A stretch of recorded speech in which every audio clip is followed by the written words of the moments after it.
Assalamualaikum warahmatullahi wabarakatuh. Selamat pagi kepada anak kelas 9. Sebelum kita menghadapi ujian tengah semester minggu depan, ada satu tambahan bab lagi di materi ekonomi, yaitu pengaruh perubahan ruang dan interaksi antar ruang. Nah, sebelum belajar, marilah kita berdoa terlebih dahulu agar apa yang kita pelajari dapat bermanfaat nantinya.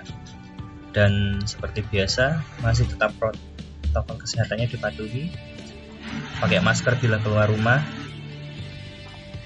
cuci tangan dengan menggunakan sabun, jaga jarak minimal 1 meter dengan orang lain, dan hindarilah kerumunan banyak orang sampai pandemi ini benar-benar berakhir nantinya dan kita bisa memulai kegiatan belajar mengajar lagi di sekolah. Nah, ini ruang lingkupnya dari pengaruh perubahan antar ruang, yaitu ada 2, ruang lingkup sempit dan skala luas. Ruang lingkup sempitnya itu contohnya yaitu desa dan kota. Jadi skala desa dan skala kota itu cenderung lingkup sempit. Kemudian yang ruang lingkup lebih luasnya yaitu lebih ke antar negara dan antar benua.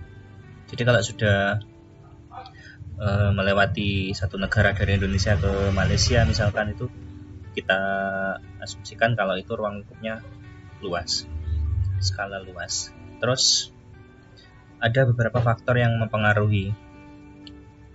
Yang pertama itu faktor alam, yang kedua faktor aktivitas manusia. Faktor alam ini contohnya yaitu kayak bencana, tsunami, terus gunung meletus, longsor, banjir, dan badai itu sangat mempengaruhi.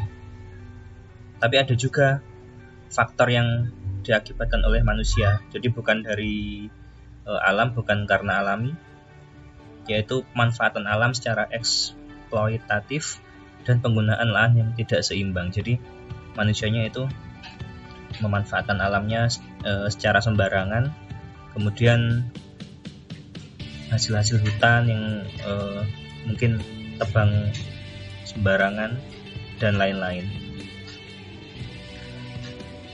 Terus ini pengaruh interaksi benua-benua di dunia, yaitu kita ada 4 bidang.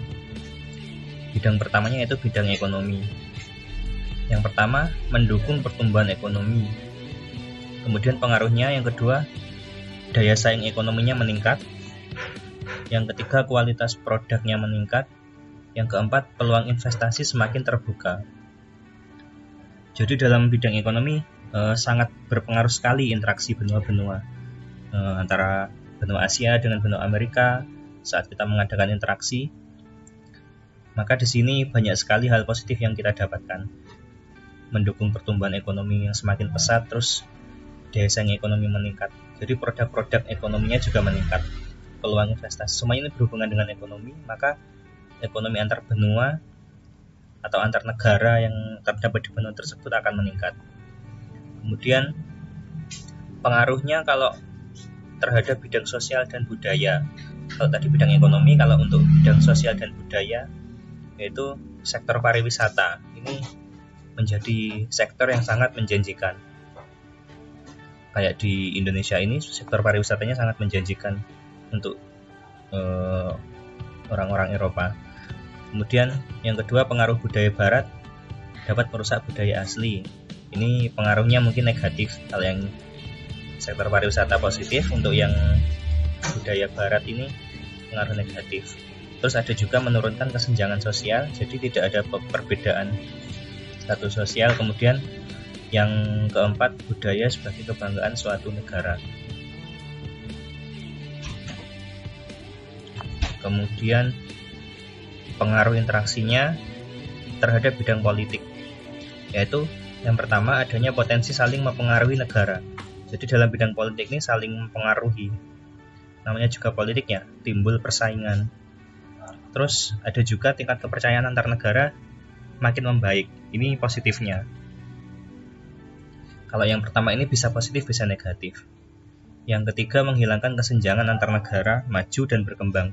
Jadi tidak ada pembeda, negara maju dan berkembang akan sama. Dan memicu terjadinya konflik perbatasan. Nah, kayak kita dengan Timor Leste, kayak kita dengan Malaysia juga dalam bidang politik. Di sini juga akan terjadi konflik perbatasan. Jadi beberapa pengaruhnya ada yang positif, ada yang negatif. Berikutnya, pengaruh dalam bidang pendidikan. Yang pertama, taraf pendidikan kita bisa meningkat. Misalkan pendidikan kita dengan pendidikan Amerika kan berbeda, maka dengan adanya pengaruh interaksi ini, kita bisa saja pendidikannya akan meningkat. Kemudian angka melek huruf meningkat, khususnya negara-negara berkembang kayak Indonesia. Maksudnya orang-orang yang buta huruf yang tidak bisa baca itu sekarang semakin setelah adanya pendidikan semakin bisa membaca. Kemudian teknologi merambah ke berbagai penjuru dunia. Jadi teknologinya ke berbagai penjuru dunia. Lalu perkembangan ilmu teknologi dan ilmu pengetahuan. Nah, beberapa ini yang mempengaruhi terhadap bidang pendidikan. Nah, mungkin itu saja tambahan yang dapat saya sampaikan. Semoga bermanfaat. Kurang lebihnya mohon maaf. Wassalamualaikum warahmatullahi wabarakatuh.